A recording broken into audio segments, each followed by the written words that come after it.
Welcome back to my YouTube channel.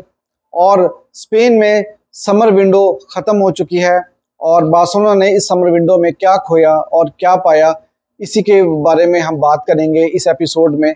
इसलिए video को आखिर तक जरूर देखिएगा और अगर चैनल अभी तक आपने सब्सक्राइब नहीं किया तो चैनल को भी सब्सक्राइब कर लीजिएगा। अब बार्सिलोना ने, आप जानते हैं कि जैसे ये समर विंडो स्टार्ट हुई थी तो बहुत सारी बातें हो रही थी उस टाइम पर कि बार्सिलोना ये सब कुछ करेगा। बहुत ज़्यादा रूमर्स भी बार्सिलोना के साथ लिंक किए जा रहे थे और आखिर में जब कैंसेलो और फेलिक्स की जो डील थी उसके बारे में बहुत ज़्यादा बातें हो रही थी। मैं भी आपके साथ तकरीबन 2-3 हफ्ते से ये बात कर रहा था कि कैंसेलो आ जाएंगे, कल आएंगे, लेकिन करते करते करते बिल्कुल आखिरी टाइम के ऊपर बार्सिलोना ने उनको साइन कर ही लिया। तो अगर हम इस बारे में बात करें, जैसे मैंने शुरू में कहा कि क्या खोया क्या पाया, तो सबसे पहली बात यह कि बार्सिलोना ने मैथियो अल-इमानी उनको खो दिया है इस समर विंडो में। इमानी जो है वो छोड़ के चले गए हैं ऑलरेडी और अब देखते हैं कि उनकी अगली डेस्टिनेशन क्या होगी। कुछ लोग कह रहे हैं कि वो स्पर्स को ज्वाइन करेंगे या किसी और प्रीमियर लीग क्लब को, स्टोन विला को, हो सकता है वो ज्वाइन कर लें। लेकिन उन्होंने, वो वाकई में एक लेजेंड है ट्रांसफर मार्केट के और उनको पता है कि किस तरह से बिजनेस करना है। और जो बार्थामो के टाइम के ऊपर बार्सिलोना ने इतना ज़्यादा स्ट्रगल किया था और इतनी हैवी सैलरी के ऊपर प्लेयर्स को साइन किया और कुछ इररेलेवेंट प्लेयर्स जो बार्सिलोना को नहीं खरीदना चाहिए था उनको बार्सिलोना ने साइन किया था। तो उनके साथ पिछली 2 ट्रांसफर विंडोज़ में, पिछले समर की विंडो, विंटर विंडो और अब जो समर विंडो आई है, पिछले 2 सालों में मैथियो अल-इमानी ने बार्सिलोना के लिए बहुत कुछ किया।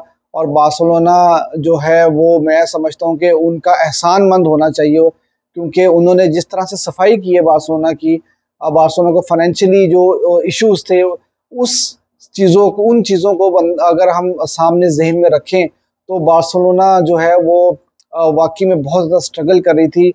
इन सारे सर्कमस्टेंसेस को देख के, फाइनेंशियल फेयर प्ले के इश्यूज को देख के और फाइनेंशियल कंडीशन को देख के, मेरे ख्याल से बार्सिलोना ने एक बहुत अच्छे तरीके के साथ इस समर विंडो को जो है वो क्लोज किया है। अब इमानी तो चले गए हैं, डेको उनको रिप्लेस करेंगे, लेकिन मैं यही समझता हूँ कि जो कुछ इमानी करके गए हैं बार्सिलोना के साथ, उसके लिए हम लोगों को, बार्सिलोना फैंस को स्पेशली, उनको थैंक्स बोलना चाहिए। और इसके अलावा हमने क्या खोया इस समर विंडो में? हमने मेसी को खोया। आप जानते हैं कि मेसी बहुत ज़्यादा लिंक हो रहे थे जब ये समर विंडो स्टार्ट हुई। 30 जून को उनका कॉन्ट्रैक्ट एक्सपायर हुआ था पीएसजी के साथ और यही बातें की जा रही थी कि वो मेसी जो है दोबारा से बार्सिलोना को ज्वाइन कर लेंगे। लेकिन फिर वही बातें हुई कि फाइनेंशियल फेयर प्ले के इश्यूज थे और बार्सिलोना उनको रजिस्टर करना जो है वो पॉसिबल नहीं लग रहा था और मेसी ने एक डिसीजन लिया जिसकी वजह से उनको एमएलएस जाना पड़ा। और बार्सिलोना ने एक अपना जो लेजेंड है, एक गोट प्लेयर जिसको आप कहते हैं कि player of the century, greatest of all time, वो उसको हम दोबारा लेकर नहीं आ सके, तो वो एक रिग्रेट जो है वो हमेशा बार्सिलोना फैंस के सामने रहेगा। फिर उसके बाद हमने क्या खोया? हमने बर्नार्डो सिल्वा को शायद खोया। बर्नार्डो सिल्वा, आप जानते हैं कि डेम्बेले जब छोड़कर गए तो उसके बाद यही बातें हो रही थी कि बर्नार्डो सिल्वा बार्सिलोना को ज्वाइन करेंगे और वो भी ज्वाइन करना चाहते थे। लेकिन फिर वही बातें हैं कि बार्सिलोना जो है वो कैश स्प्लैश नहीं कर पा सकता था और बर्नार्डो सिल्वा जो है वो बार्सिलोना नहीं आ सके, बल्कि उन्होंने मैनचेस्टर सिटी के साथ कॉन्ट्रैक्ट एक्सटेंशन कर लिया था। अब उसके अलावा बार्सिलोना ने क्या-क्या जो है वो इस समर विंडो से फ़ायदा उठाया और किन-किन चीज़ों से जो है वो बार्सिलोना जो है उनकी जान छूटी, और काफ़ी लंबी लिस्ट है। बार्सिलोना से बहुत सारे प्लेयर्स जो है वो छोड़ के गए और बहुत सारे प्लेयर्स ने जो है वो बार्सिलोना को ज्वाइन किया। और लेकिन जो सबसे इम्पोर्टेंट बात ये है कि बार्सिलोना ने जो भी बिज़नेसेस किए वो बहुत अच्छे बिज़नेस इस तरह से रहे कि अगर हम देखेंगे बार्सिलोना ने जो बाय किए प्लेयर, जो बार्सिलोना में ज्वाइन किया जिन प्लेयर्स को, उनकी कॉस्ट सिर्फ 3.5 मिलियन, 3.4 मिलियन रही। तो ये बहुत बड़ी बात है। रोमियो की जो है वो बार्सिलोना ने सिर्फ पेमेंट की है 3.4 मिलियन। उसके अलावा जितने प्लेयर्स आए वो लोन पे आए हैं या फ्री आए हैं। तो ये एक बहुत बड़ी जो है कामयाबी है और यही बात मैंने इसलिए जो इस वीडियो का जो स्टार्ट है वो मैथियो अल-इमानी के साथ किया था कि उनकी बहुत बड़ी अचीवमेंट है। पूरा मास्टरमाइंड वो रहे हैं इस ट्रांसफर विंडो का। और मैं समझता हूँ कि जो बार्सिलोना के सर्कमस्टेंसेस थे और जिस तरह से बार्सिलोना स्ट्रगल कर रहा था फाइनेंशियली, मैं समझता हूँ कि बार्सिलोना बहुत अच्छा बिजनेस बार्सिलोना ने किया है। अब हम देख लेते हैं कि कौन-कौन से प्लेयर्स छोड़कर गए और किन कंडीशंस पर छोड़ के गए, तो उस पे एक नज़र डाल लेते हैं और उसके बाद अब कौन-कौन से प्लेयर्स आए हैं और उनकी क्या कंडीशंस हैं और वो किस तरह से बार्सिलोना में खेलेंगे उसके ऊपर भी हम बात करते हैं। तो स्टार्ट करते हैं सबसे पहले हम लोग कि बार्सिलोना के जो डिपार्चर्स रहे हैं वो कौन कौन से रहे हैं। तो ग्रीजमैन छोड़ के गए हैं इस समर विंडो में, 20 मिलियन बार्सिलोना को मिला था, एटलेटिको मैड्रिड को वो गए हैं।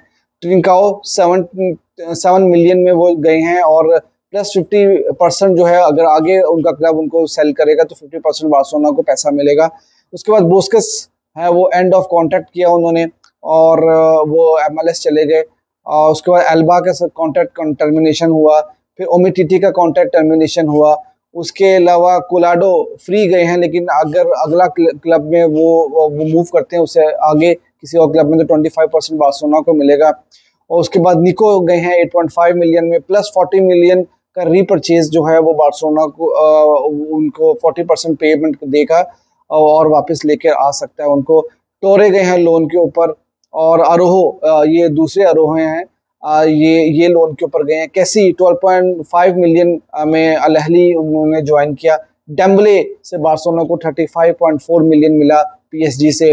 डेस्ट लोन डील पे गए हैं, 10 मिलियन बाय ऑप्शन है प्लस सेल ऑन है उनका। और उसके बाद लोंगले लोन के ऊपर गए हैं, फती लोन के ऊपर गए हैं, एरिक गार्सिया वो भी जा चुके हैं लोन के ऊपर। और अब्दे 7.5 मिलियन प्लस 50% रीपरचेज का ऑप्शन होगा बार्सिलोना का। तो ये प्लेयर्स वो हैं जो छोड़ के गए हैं। और अभी थोड़ी सी डिटेल में बात कर लेते हैं कि एरिक गार्सिया को चावी नहीं चाह रहे थे कि वो छोड़कर जाएं, लेकिन उन्होंने इंसिस्ट किया क्योंकि उनको पता था कि उनको मिनट्स नहीं मिलेंगे।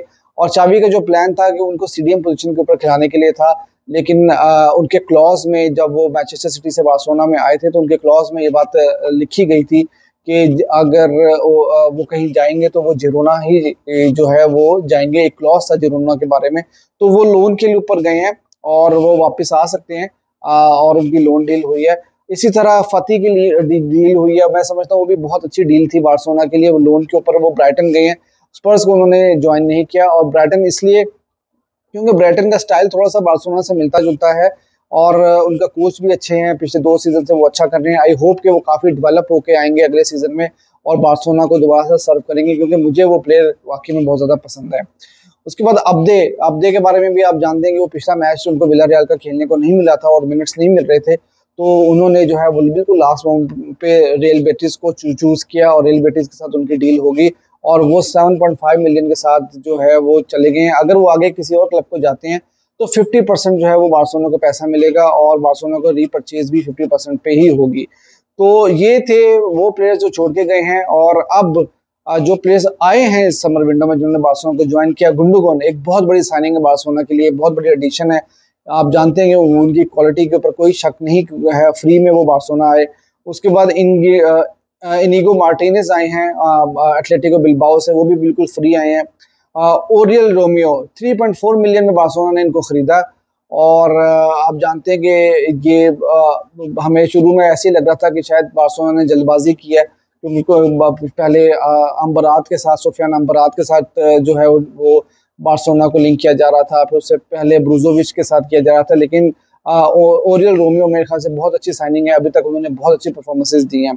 उसके बाद विटर रूके जो है वो बार्सिलोना ने साइन किया था, 30 मिलियन बार्सिलोना ने उनको ऑलरेडी पे कर दिया उनके क्लब को। 31 मिलियन जो है वो जनवरी में पे करेगा और जनवरी में वो बार्सिलोना को ज्वाइन करेंगे। और उसके बाद जो कैंसेलो जो है वो मैनचेस्टर सिटी से आए हैं, बिल्कुल लोन के ऊपर आए हैं और बार्सिलोना ने उनको कोई पेमेंट नहीं किया, कुछ नहीं किया। और जो फेलिक्स को भी लोन के ऊपर एटलेटिको मैड्रिड से लिया गया और कहा यह जा रहा है कि एटलेटिको मैड्रिड के साथ उन्होंने 2028 तक का कॉन्ट्रैक्ट भी साइन किया है। अब ये दोनों प्लेयर्स आए हैं बिल्कुल फ्री लोन के ऊपर और इनकी सिर्फ सैलरी बार्सिलोना को पे करनी होगी। और दोनों प्लेयर्स ने जो है वो अपनी सैलरी का कुछ पोर्शन जो है वो छोड़ा भी है, रिड्यूस किया है। और दोनों प्लेयर्स रजिस्टर भी हो चुके हैं।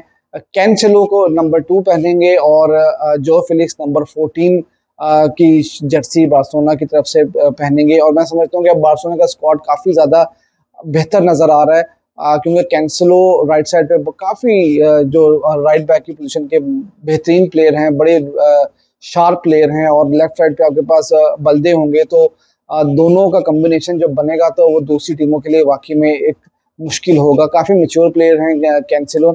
तो मैं समझता हूँ कि ट्रांसफर विंडो बार्सिलोना के लिए काफ़ी ज़्यादा अच्छी रही है और फाइनेंशियल फेयर प्ले की वजह से दोनों प्लेयर्स के जो कॉन्ट्रैक्ट में से बाय ऑप्शन का जो क्लॉज था, परचेज ऑप्शन का जो क्लॉज था, वो नहीं रखा गया, क्योंकि उस अगर वो क्लॉज रखा जाता तो इन दोनों को साइन करना मुश्किल हो जाता फाइनेंशियल फेयर प्ले में।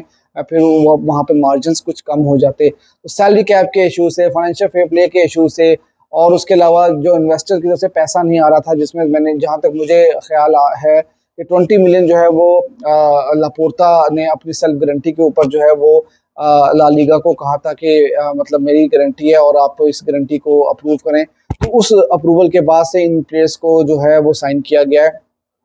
तो ये समर विंडो मैं समझता हूँ कि अगर बार्सिलोना के सफाई की बात की जाए, बहुत सारी सफाई हुई है, बहुत सारे प्लेयर्स ऐसे जो बार्सिलोना से इररिलेवेंट थे, जो बहुत हाई सैलरीज ले रहे थे, वो भी गए हैं, और अच्छी क्वालिटी प्लेयर्स ने बार्सिलोना को साइन भी किया, और अब मैं समझता हूँ काफ़ी बैलेंस टीम बन चुकी है और अगले सीजन के लिए बार्सिलोना एक अच्छी मजबूत टीम बनाने में कामयाब हो चुकी है। अगर बात की जाए बार्सिलोना के ओवरऑल सिनेरियो की, जिसका मैंने पहले बताया कि फाइनेंशियल फेयर प्ले के इशू और फाइनेंशियल इश्यूज को सबको देख के मैं समझता हूँ कि मैं 9.5 आउट ऑफ 10 इस समर विंडो को देता हूँ। तो आप भी मुझे ज़रूर बताइए कि आप क्या रेटिंग देते हैं समर विंडो में बार्सिलोना की, 10 में से कितने मार्क्स आप देते हैं बार्सिलोना को। और अगर आपको ये इन्फॉर्मेशन और वीडियो अच्छी लगी तो वीडियो को लाइक भी कर दीजिएगा, और चैनल अगर अभी तक आपने सब्सक्राइब नहीं किया तो चैनल को सब्सक्राइब भी कर दीजिएगा।